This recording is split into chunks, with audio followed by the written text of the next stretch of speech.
Good afternoon. I'm Doug Berkey, Executive Director at the Mitchell Institute for Aerospace Studies, and I'd like to welcome you to our Aerospace Nation series.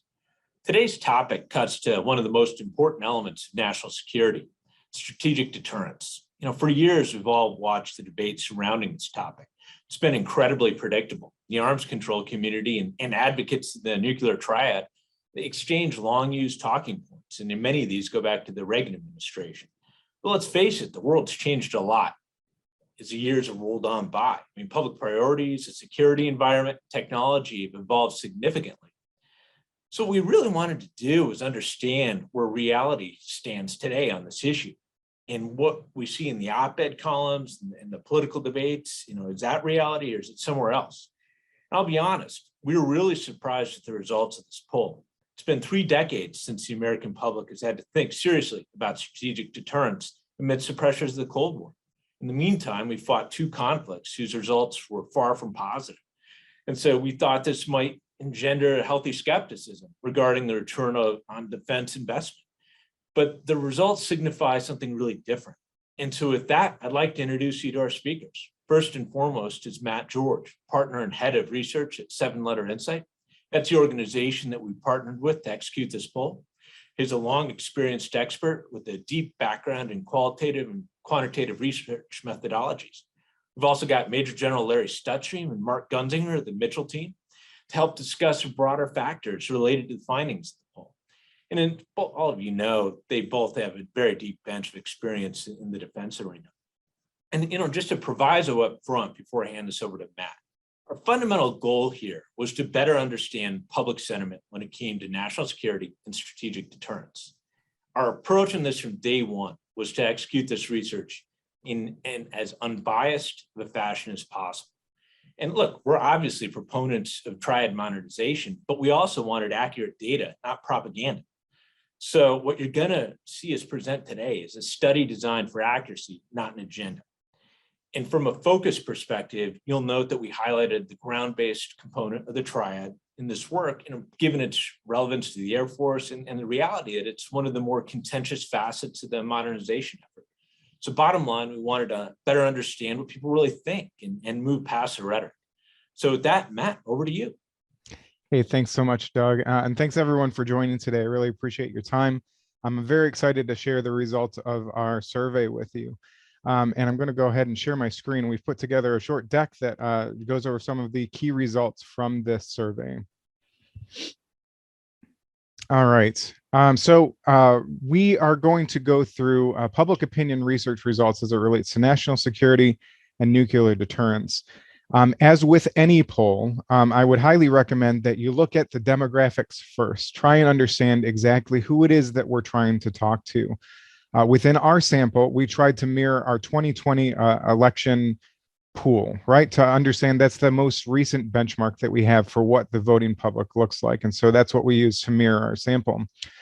Our sample was with 2,150 respondents. The poll was conducted online and it was conducted nationally.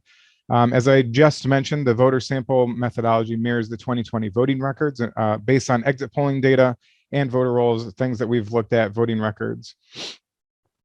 We believe that we have an accurate representation along key demographic markers such as gender, race, age, income, geographic region, ideology, and you'll see those on the next slide. And then it is also important to note that we also took regional oversamples from key states. Some of them were industrial states such as Arizona, New Mexico, Maryland, Virginia, and Pennsylvania. And then we also took oversamples from states that contain ICBM missile silos. So Colorado, Montana, North Dakota, Nebraska, and Wyoming. Of note, you may say, well, are those states then overrepresented in our sample? And the answer is no. We weighted them back down to their proportional representation for what the 2020 vote totals would have looked like. So even though the reason that we did that oversample was simply to look at their responses, see if anything different popped out. But when you look at the total numbers, which is what we'll be focusing on today, their responses from those states are not overrepresented. What you're seeing here is the breakdown of our sample. So you'll note as you go through each one of these different categories, gender, ethnicity, age, household income, region, ideology, and the 2020 vote itself. Our survey was nearly identical to what the results of the 2020 vote were. We're trying to model what the voting public looks like, and we think that we've got a very, very accurate representation of what that is here represented within the survey. So let's move on to the actual findings of the survey and the questions that we asked. Of note, you're going to see the questions as they were portrayed in the survey here. You're going to get the exact same question wording that was in the survey. Whatever the participant in the survey saw, you are also going to see. So what are some of the key findings about the security landscape overall? The first one is that there's concern about different types of national security threats. The top concern currently is cyber attack, probably because people view it as more likely to happen, happening every day. The second point here, and this is perhaps in my mind the big headline, which is that U.S. military superiority and military spending contribute directly and definitively to American sense of safety and security. So in other words, military superiority and the spending that gets us to that superiority has a direct impact on how Americans really think and feel. You're going to see on the next slide that jobs and economy, coronavirus, and healthcare remain some of the top voter priorities. We asked voters from across the country what their top priorities are for the president and the Congress over the next 2 years, and you'll see what those are. Then we also asked our respondents what their perceptions of America's top allies and top threats are as well, and you'll see the results for that in just a couple slides. So let's jump in. Voter priorities over the next 2 years. Now, I've asked this question on similar nationwide surveys, and this is very consistent with what we've been getting. There's only been a couple of differences from other fieldings of this question. The first one is that coronavirus used to be the #1 top priority thing that people want to be focused on by the president and Congress over the next 2 years. That has fallen in importance slightly. Jobs in the economy is now in the #1 spot, but the top 3 have remained unchanged since the election. Jobs in the economy, coronavirus, healthcare, the top 3 priorities. The other thing that's really interesting on this is, and as you look down the list, you'll note that there are distinctly Democratic issues and there are distinctly Republican issues. So on the Democratic side, you have coronavirus, you have healthcare, you have climate change in the environment, and you have racial equity. On the Republican side, you have immigration, taxes and spending, crime and safety, national security and terrorism, and corruption in government.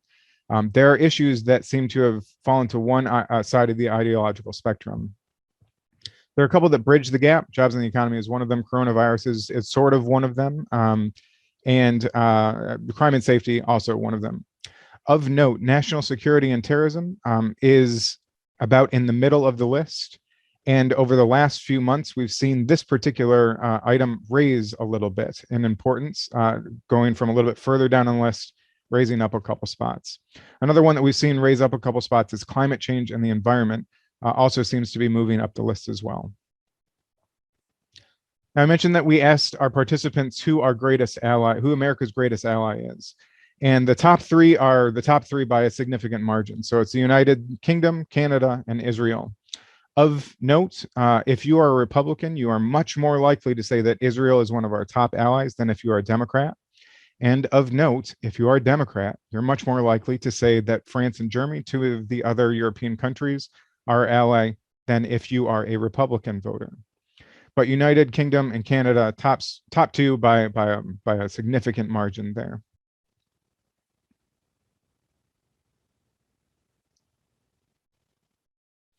When we look at America's greatest threat, we have 4 that come to the top by, again, a pretty significant margin.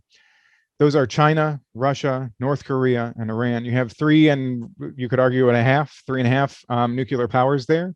And the next 2 are also sort of a second tier, Iraq and Afghanistan as well. But China, Russia, North Korea, and Iran, by a pretty significant margin, those are the ones that come to the top in terms of American perception of who are the greatest threats out there. So of note here, just like there is a small amount of variance based on ideology. If, for instance, if you are a Republican voter, you're much more likely to see China and Iran as a threat than if you're a Democratic voter. If you're a Republican, I'm sorry, if you're a Democratic voter, you're slightly more likely to see Russia and North Korea as threats than if you're a Republican voter. So now let's get into perceptions of national security, what to do with those threats. We asked participants to indicate their level of concern for each of the following national security threats. And of note, when participants took this, they saw these different items that they were then asked to rate their concern level for. They saw those in a randomized order. So participant 1 may have seen cyber attack by another nation as the first one, just sort of in the list that you're seeing now. But another participant might have seen them in the opposite order, in a completely randomized order. That's to downplay any type of order bias that might happen within the survey. Now let's look at the results. The top 2, as I mentioned before, are cyber attacks, theoretically, because these are most common, right? That's probably happening right now. And so people do see that they have a high level of concern for them.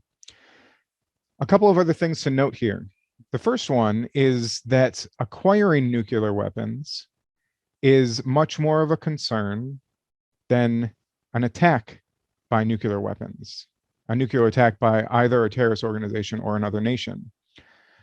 This might suggest that deterrence may be working, right? So that the idea of acquiring them is more possible than the idea of an attack. And that's the idea that voters may be recognizing and respecting some of the deterrence that is out there that the United States has.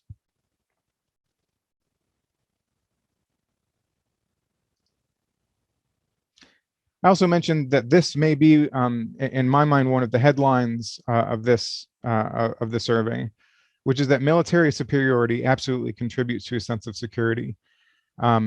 We asked the question on the left, does knowing that the United States has global military superiority make you feel more safe, less safe, or does it not make a difference? And by a pretty wide margin, we get voters saying that it makes them feel more safe. And that makes sense, right? Of course, military superiority, it's easy to say, yes, that makes a lot of sense. Or it's easy to say that military superiority makes them feel safe. But then we ask the flip side of the question as well to see what the difference is, to see if, it's a hypothetical question, to see if we removed that superiority, what does that do to people's feeling of safety and security? So we asked if China and Russia had global military superiority, would that make you feel more safe, less safe, or does it not make a difference? And now we see the flip side, right? We see a majority of people, in some cases, like almost a super majority, saying that it makes them feel less safe. So this indicates that while global military superiority may make voters feel safe now, if that were to be removed, that it would make them feel less safe, and therefore military superiority contributes to your sense of safety and security by a pretty significant amount. It is important to note here the difference between Republicans and Democrats, right? So on the left side of your screen, we've got, there's a slight difference, but not that big of a difference. But over here on the right-hand side of the screen, we have a pretty decent difference in terms of intensity and overall feelings of less safety and less security between Republicans and Democrats if China or Russia had global military superiority. And this suggests simply that more education efforts need to be conducted on what the efforts that the military is taking and what impact that might have on our sense of global military superiority. So now it's easy to say that this concept of military superiority would make you feel safer or less safe, depending on whether or not we have it or not. But then we wanted to take it a little bit more practical. And so we said, do you believe that spending on national defense projects increases or decreases your feeling of security, or does it not have an impact? What we find here is that even across the ideological spectrum, we see people saying that it greatly increases or somewhat increases their feelings of security. So 77% of Republican voters, 62% of Democratic voters agree that spending on national defense projects, something that's a little bit more concrete, something that they can wrap their head around rather than this idea of military superiority, spending itself increases their feelings of security.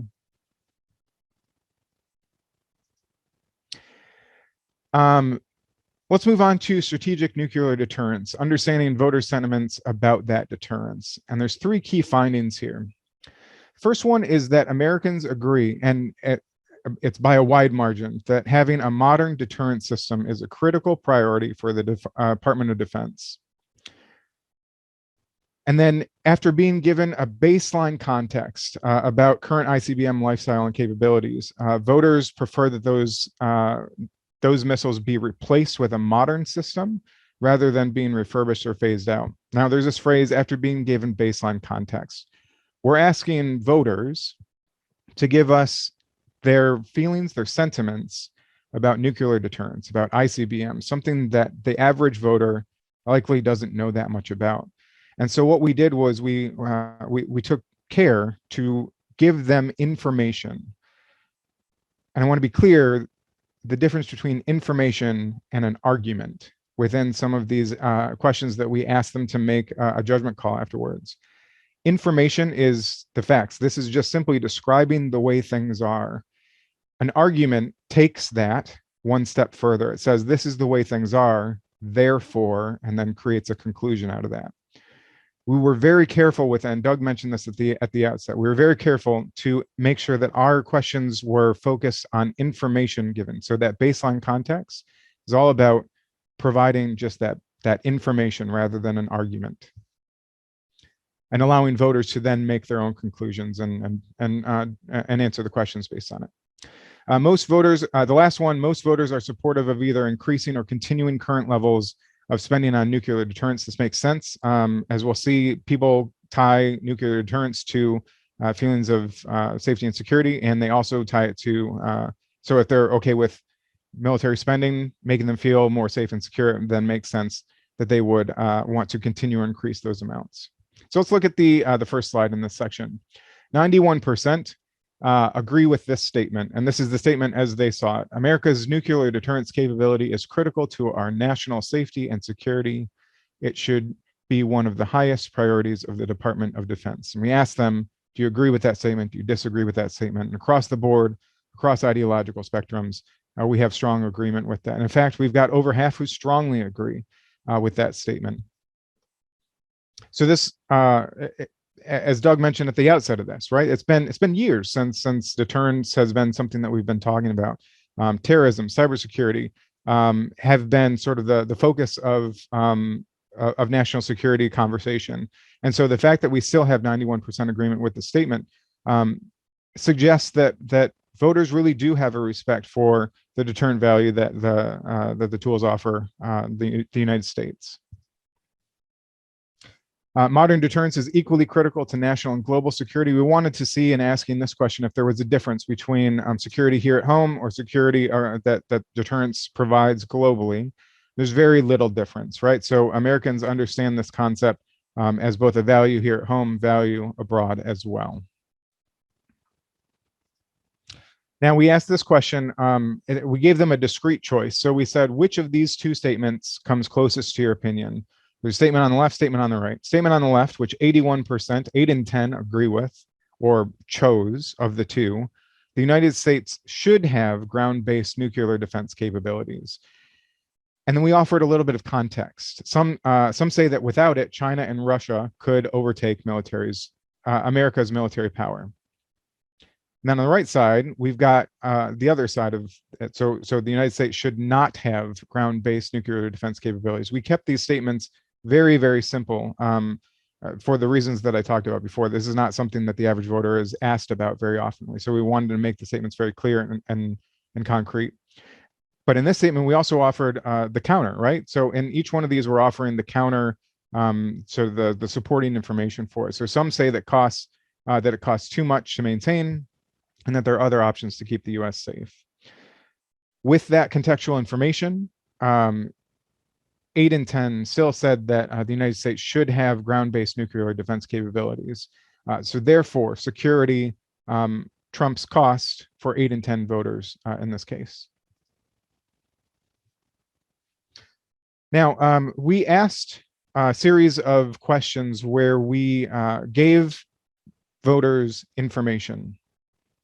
We then asked them, given that information, please draw a conclusion of these options. So here's the question text as the participants saw it.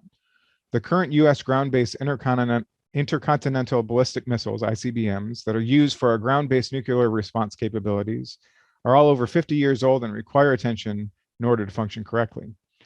Based on that information, which statement do you agree with most? So if something, given that information, there's 3 things that you can do with it. You can replace it with a modern system, you can refurbish it to extend its current life, or you can eliminate it entirely. Well, we've already seen that the eliminate entirely is not as exciting an option for voters. They didn't like that one. But between the other two, we see half of voters saying that they would rather replace it with a modern system.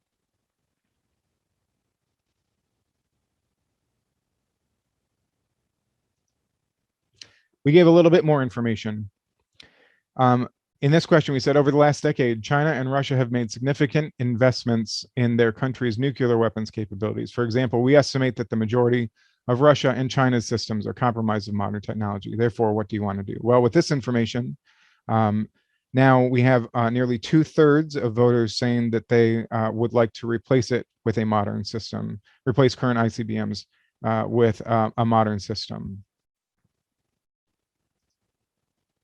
And lastly, we showed them a photo and we said, here's a photo of 100 new missile silos China is currently building, which signal a major expansion of China's ground-based nuclear capabilities. Based on this information, which statement do you agree with? Now you'll note I'm going to flip back and forth between this slide and the last slide you just saw. Here's the last slide you saw. Here's this slide that you saw. There's not that much of a difference. So with this information, it brings up Republican support for replace with a modern system by about 6 points.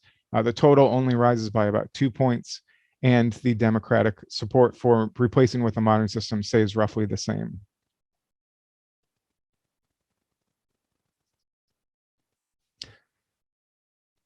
We wanted to understand how these different actions might impact voters' feelings of safety and security. And so we asked each one of them, previously in the survey, you've been seeing some ranking questions, right? Where we asked voters to prioritize different things or choose things from a long list. In this one, we are asking them to rate their feelings of safety and security for each one of these different elements. And just as before on that threat, like what concerns you most question, these were asked in randomized order as well. The one that would make voters feel the safest, the one that's furthest to the left, is stronger cybersecurity and intelligence capabilities. Directly next to that is efforts to stop terrorism, and directly next to that is replacing outdated ground-based nuclear ICBMs with modern technology. Now, if we compare replacing outdated ground-based nuclear ICBMs with modern technology with the second one from the right, which is refurbishing them to extend their life, you see that replacing them actually affords Americans a greater degree of sense of security and safety than refurbishing them does. And then again, if we look at eliminating them altogether, the option that's furthest to the right, we actually see now that we have a majority of Americans, 50%, who say, half of Americans rather, who say that it would make them feel less safe. 31% of them saying much less safe if we were to eliminate ground-based nuclear capabilities altogether. 8 and 10 believe that spending on modern nuclear capability is justified. Again, as before, we offered a discrete choice. Which statement do you agree with most? On the left-hand side, again, we have 8 and 10 agreeing with this statement or choosing this statement. Ensuring that America has modernized military nuclear capabilities contributes to my sense of national security, and we should therefore spend military budget to appropriately modernize our capability. On the right-hand side is the flip side of that. It doesn't contribute to my sense of security and safety, and therefore we should not spend military budget on it. 8 in 10 would prefer to spend military budget to appropriately modernize that capability than the flip side of that argument. And we wanted to ask how much should we be spending, right? Should we be spending more, less, about the same? And so we asked them again to assign either more, less, or about the same, or I don't know, to each one of these different elements. You'll remember what would make them feel more safe is investment in security and intelligence capabilities. And here we see that people are more willing to invest more in surveillance and intelligence collection capabilities. So the survey is very, very consistent as we go through. Then we asked all three arms of the nuclear triad. Should we modernize each one of these different elements? And we see relatively that they're relatively close in terms of whether or not people want to spend more, spend about the same, and then there's a small fraction of people who say that they want to spend less on them. And lastly, on the end, we have investing in new non-nuclear weapons and equipment, and we have far fewer people saying that they would want to spend more on that. Far more people, in fact, a plurality at that point, saying that they want to spend the same amount. What's clear here is that no one really wants to, there's very few, but not no one. There are very few people who want to spend less on military investments. Again, going back to the beginning of the survey, spending on military increases people's feelings of safety and security. So we wanted to put that spending in context, right? So saying that we should spend more or less is easy when you don't have any sort of reference point. So we gave them a reference point. We gave them a little bit more information. Nuclear deterrence makes up less than 5% of our total defense budget. Should we continue to devote this percentage to nuclear deterrence? And we gave them the option, I don't know, or we should devote less, or we should devote the same, or we should devote more. And in most cases, we have a majority of people saying that we should either continue the 5% or we should devote more. Again, a very small percentage of people saying that we should devote less to nuclear deterrence. And with that, I actually think that this is really instructive in a time when the conversation is really about ballooning federal deficits, the pandemic, the real defense budget cuts. And so the idea that people would want to continue or increase spending on this element really does lend to the perception that they hold value in this in nuclear deterrence. With that, I will turn it back over to Doug for questions. Oh, Matt, I really want to thank you so much. I mean, the work you and your team did is really impressive. And I think it's pretty obvious why we're surprised at the results. You know, I said it up front, but it's been a long time since the public has had to think about strategic deterrence, but it seems to clearly resonate with them today. So before I hand this over to the audience for questions, I'd like to discuss this a little bit with our other team members. And first off, for Gonzo, what are your main takeaways from the report? Yeah, Matt, also congratulations for an excellent poll. First, we're really not surprised that defense doesn't rank as a top priority for our nation's major political parties, because let's face it, it wasn't even a significant talking point during the debates in the last presidential election.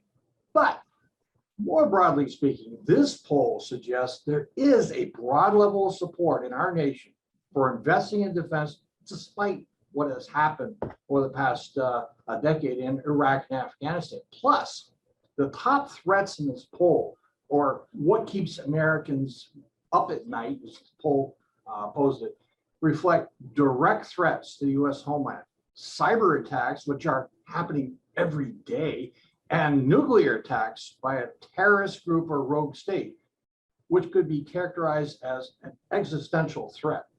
So they are both the most likely and then the most dangerous threats, and that makes perfect sense. And finally, I also think poll results on the need to maintain a modern military helps explain why we saw Congress plus up the defense budget despite the administration's desire for lower budget top line for the DoD. Now, simply said, there's broad public support for the men and women in uniform that we asked to go in harm's way to defend our nation. I appreciate it, Gonzo. Stutz, what about you? What surprised you? I mean, what did the numbers reaffirm from your perspective? Yeah, once again, I'll say great job, Matt. Super pro job. I think, Doug, the fact that Americans have such a high regard for nuclear deterrence, its modernization, appropriate funding, that's just very eye-popping to me. when you think about it, if looking at the first slide of demographics, I don't think half of the respondents were of voting age at the end of the Cold War. And then you think about the 20-year distraction in Afghanistan and Iraq, where nuclear things, all things nuclear, are just not thought about. And then, you know, it's clear that the zero nuclear advocates and arms control folks, you know, they do flood a lot of content around major decisions. So I think we need to all be aware of how we may misunderstand how strong that public perception is, especially Congress, that a vast, you know, share of Americans are fully on board with the nuclear deterrence architecture and its funding. Yeah, I appreciate it. You know, Gonza, if you're going to brief top defense leaders on this data, you know, what might be some of your main points that you'd highlight to them when it comes to engaging on strategic deterrence? Yeah, I think the poll indicates that our public really doesn't understand the age of Minuteman III and some of our other triad capabilities. Minuteman III, for example, was delivered during the Nixon and Carter administrations. The reality is that Minuteman III and some of the other components triad may no longer be able to execute their mission as intended, given the emerging threat environment. So what's mostly out there, you know, arguments, the arms control community, that they're exact same arguments that I've seen for the past 40 years during the Cold War and after. But what I would say to our public leaders, three things have changed, and these are the things that we really need to inform, tell the American public. Unlike most of the past 30 years, we're now in a multipolar strategic competition with China and Russia, both who now have nuclear triads.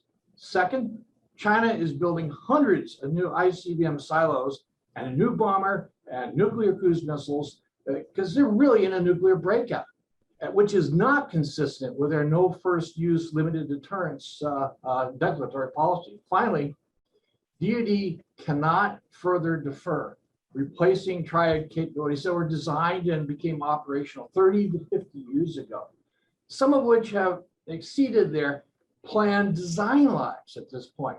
So the choice really is to modernize, or by default, unilaterally give up parts of our nuclear triad. Those are the points that I think are worth repeating over and over. Yeah, no, agree. Stutz, what about you? I mean, what value do you think the poll has for leaders at the Pentagon? Well, there's some very interesting dynamics just in the polling technique Matt was describing. First, I'd say the Pentagon can be confident that the country wants a strong nuclear deterrent, one that's modern. But there needs to be a determined effort. You saw when the respondents were given just a little information, for example, about the age of the Icbm force being 50 years, suddenly that means something more. They didn't know that. And we've talked about how the American public generally always thinks that everything the military has is modern. So there's a lesson here. Number one, on the nuclear deterrence side, is the Pentagon needs to educate more about the triad. And, you know, the triad, this marvelous combination of land-based missiles, sea-based missiles, and our bomber fleet, provides an extraordinary amount of resilience, which is in the calculus of the adversary in terms of being deterred from doing something, you know, bad to us or one of our allies. And I think we have to be clear that the public can also be manipulated. So if somebody says, hey, the Icbm force is duplicative, the Pentagon needs to get out in front of that, because it's not a matter of that. It just does the same thing as one of the other two arms. And Doug, one last thing, and I know you appreciate this, is for the Air Force in particular, this piece about educating people is so important. You know, we have an Air Force that is the oldest and the smallest. If the public thinks the Air Force is at the cutting edge and modern, that's going to affect choices in terms of pressure on Congress to fund appropriately what America's air and space power needs. Yeah, I appreciate it. I'm going to toss this one over to both of you. You know, we found it really interesting that a good portion of this data was actually quite balanced regardless of party. But there was a distinct difference when it came to perceptions regarding implications of China or Russia having greater level of control in the global security environment. And it came down to democratic oppression. So what are your thoughts on that? Go ahead. Well, go ahead, Gonzo. Yeah. When we got to America's most important allies, it was interesting to note that the top 4 or 5, I believe, they're all members of NATO. That is something that the American people are very familiar with. The threat for decades was first the Soviet Union and now a resurgent Russia. So I think that is flavored in the political parties as well. But now we have a modernizing People's Liberation Army with a triad and other capabilities that frankly could deny our nations and other nations access to the South China Sea, incredibly important shipping lanes, and other areas in the Western Pacific that our mutual economies depend on. So I really think both parties are beginning to gain an awareness of that threat and what it means. Yeah, I'll just add to Gonzo. I wonder, and I'm pretty confident saying this, that, if this poll would have been taken 10 or 15 years ago, both Republicans and Democrats would have been looking forward to the great, days when the globalizing and interleaving of economies and education and all that sort of thing was going to bring a democratic China, as we talked about in the mid-90s. So I agree with Gonzo. I think this trend's in the right direction, but it also goes to, Doug, it goes to the need to continually educate. Yeah, for sure.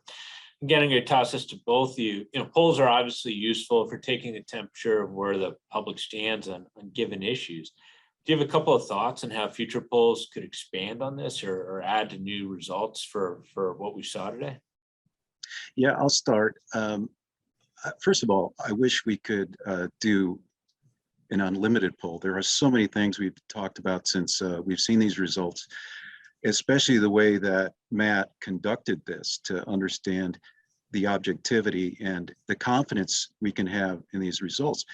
But on the topic at hand, I would like to see, that whole notion of 5% of the budget reinforcing the sense of security that our nuclear enterprise has. We're about to enter the replacement period of acquisition for the Icbm. That's the GBSD system. And it's going to bump up the budget to maybe, I'm not positive, but maybe 7 or 8% share. Does that affect public sentiment? Is there a place where the public starts to not support? But I don't think so. I think they would, for quite a bit budget share, based upon the results of these questions, they would support a plus up to modernize pretty broadly. So I'll agree with you on that. I'll throw a twist in here. It's important that we poll our population, understand their sentiments and priorities, of course, but it's also important to understand the priorities of our allies and partners. I think it would be fascinating to ask, Japan, Germany, Israel, and others, what do you think the United States should invest in? What do you think our priorities should be? What do you think if we allow our extended nuclear deterrence shield to wither away? Would that lead to a nuclear arms race in the Middle East or in the Western Pacific and so forth? Give us your thoughts. I think that'd be a fascinating poll. Very well said. Yeah, no, it's interesting. Matt, again, toss the last one to you. What were the main things you took away from the exercise? Any surprises? You obviously do this a lot, engaging with public opinion. Yeah, I think the biggest surprise to me was that people agreed on something. You saw the slide earlier where we showed all the different instances, all the different issues where it's either really far to the Republican side or it's really far to the Democrat side. It seems like there are very, very few issues where both sides of the aisle agree on something. And so to find a concept that has the same level of support or roughly the same level of support from Democrats and Republicans alike. That's pretty unique. And it suggests that it's like a political winner, right? In terms of if you're an elected official, easy win, right? Something that both sides of the aisle agree on.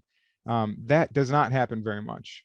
So that would be my biggest surprise, is that simply there was agreement on something. And having done this quite a bit, that's rare. Matt, I think that that's the comment of the day. I think you're absolutely right. Something people can agree on.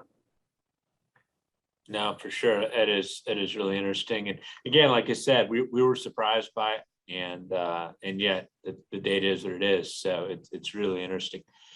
We're now going to open up the session for questions from the audience. So as a reminder to our listeners, you can participate in the Q&A by using the raise your hand function on your device.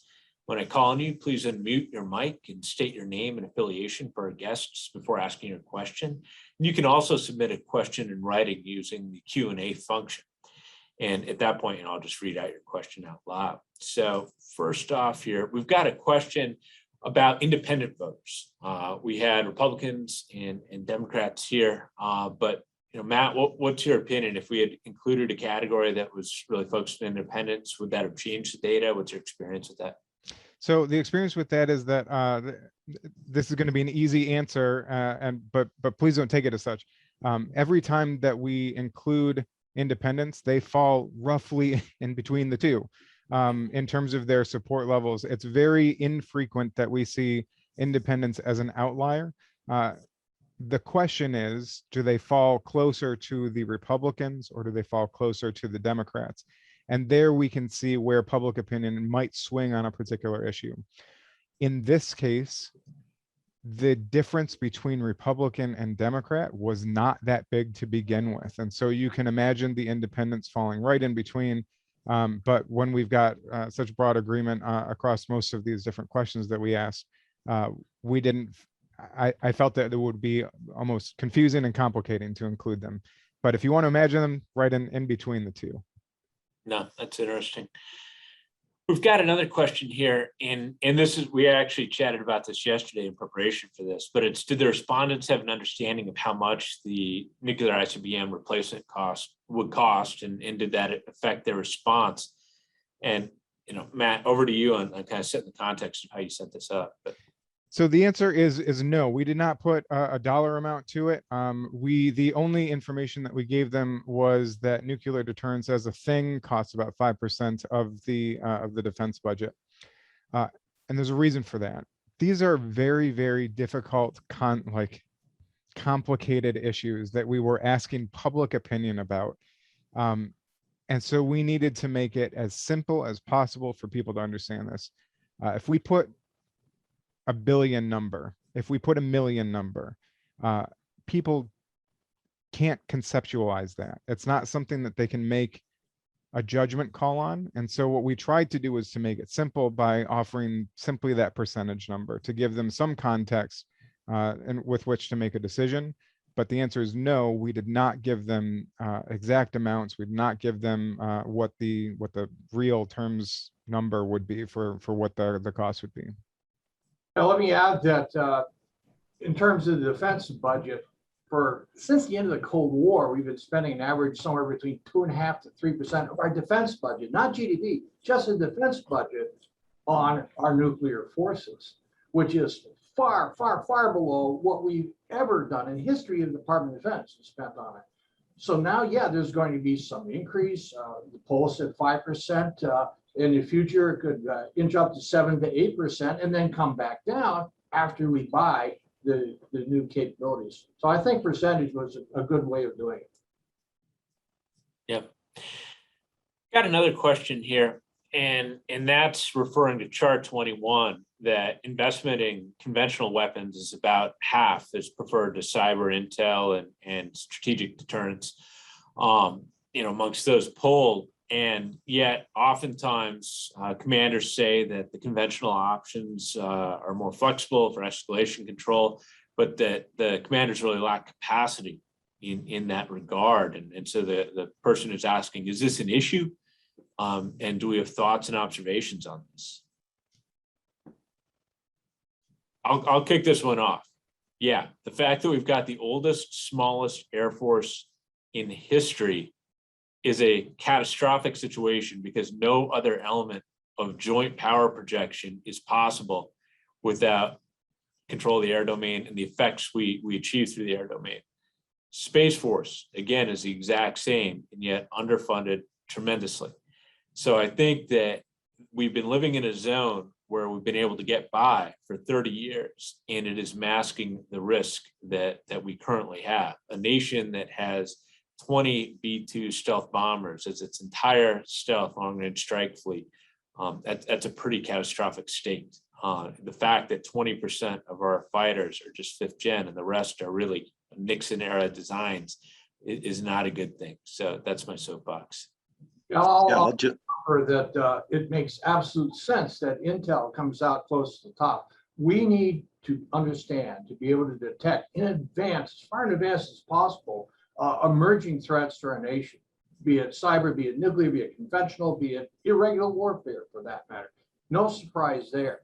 And also, as we said earlier, cyber and nuclear threats, those are the most likely and the most dangerous. So prioritizing that above conventional weapons is not a surprise. Does not imply we shouldn't invest in new conventional weapons, because that can prevent us from ever getting into a nuclear exchange to begin with.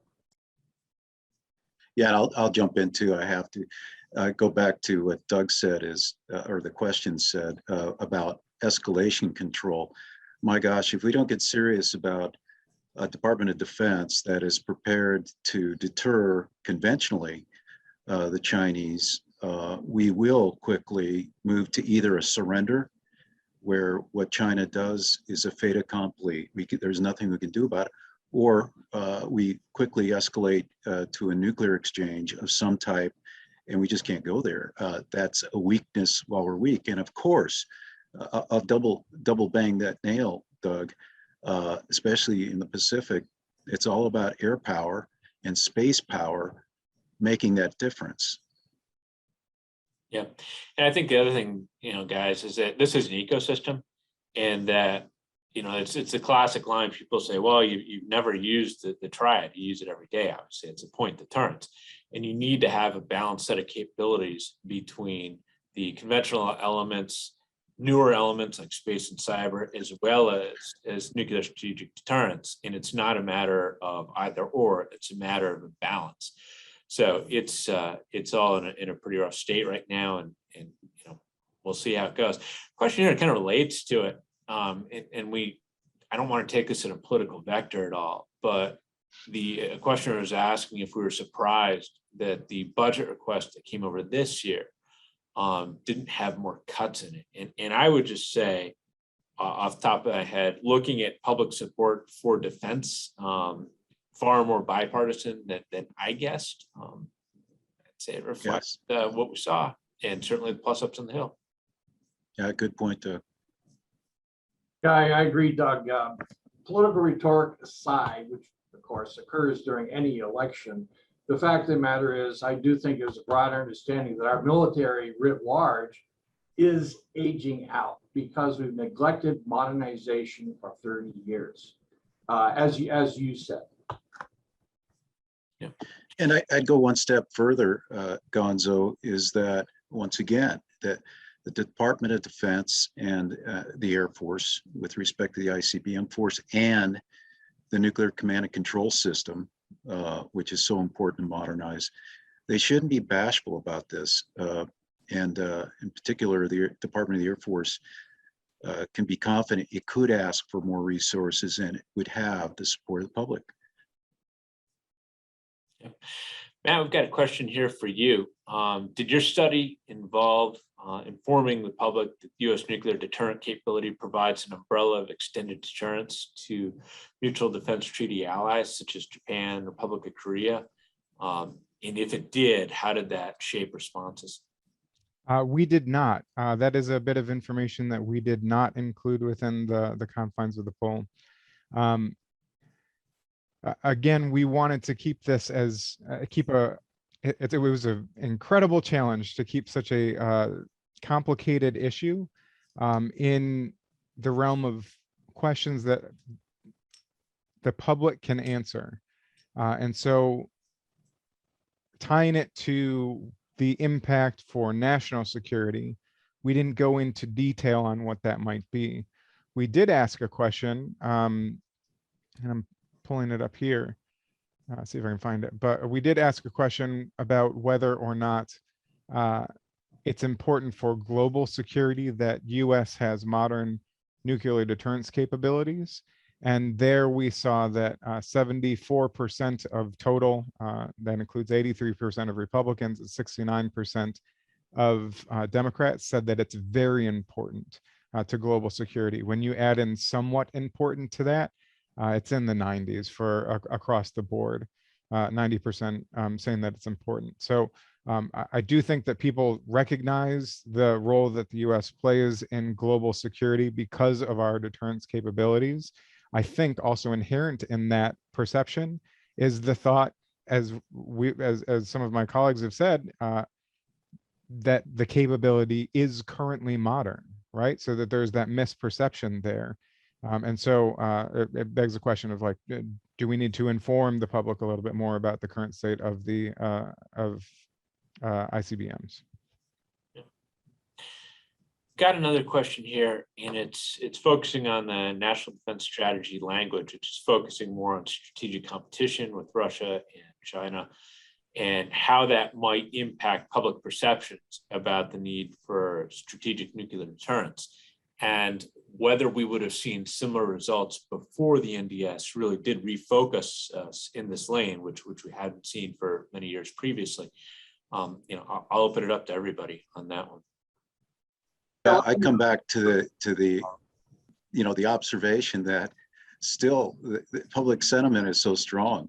So do I think it contributed? Yes, I do. But once again, we would need to go back a poll 15 years ago to make that conclusive. Over to you, Gonzo. I'm sorry I cut you off there.